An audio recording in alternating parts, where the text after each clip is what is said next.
سلامت رہے میرے پیارے وطن تو صدر علی وقار لفظ کن سے جس خوشبو کا سفر فیکون کی منزل کا راہی بنا، وہ آہستہ فرش مہکتا ہوا علوئے آزادی کے مبارک پروں کے ساتھ محو پرواز تھا، مگر الوہی پیغام میں انسانی آمیزش نے محبت، امن اور خلوص سے مہکتی زمین کو دہشت، ہوس اور لالچ جیسی بلاؤں سے عفونت زدہ کر کے جنازہ بنا ڈالا کہ صدر علی وقار مورخ نے لکھا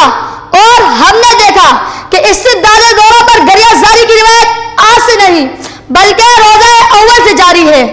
حابیل کے پھٹے سر سے لے کر صلیب پہ چڑھے مسیح تک زمین کے جنازے پر ہر دفعہ سب ماتم بچتا رہا۔ پیغمبر حسن کی سر بازار خرید و فروخت سے لے کر گروہوں کے جلتے جسم تک زمین پہ لغات عام ہوتا رہا کہ سقراط کے لبوں سے زہر کا پیالہ مس ہونے سے لے کر رحمت دو عالم کے مقدس لہو سے بنے نالین تک ظلم و تشدد کی رقم ہوتی ہر تاریخ پر نعرے عرش سے جا ٹکرائے کہ صدر علی وقار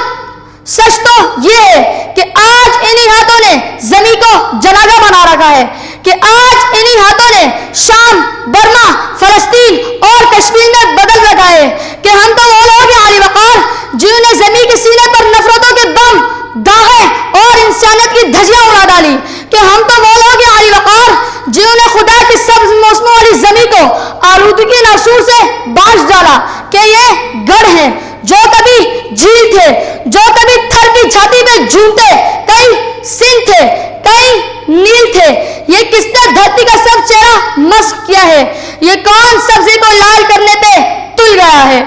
خدا پناہی کی بھیک مانگو، ہمارے ہاتھوں پہ اس زمین کی ہر ایک مسیحا کا خون لگا ہے، ہمارے ہاتھوں ہماری مٹی لہو کا غازہ بنی ہوئی ہے، ہمارے ہاتھوں زمین جنازہ بنی ہوئی ہے، ہمارے ہاتھوں زمین جنازہ بنی ہوئی ہے۔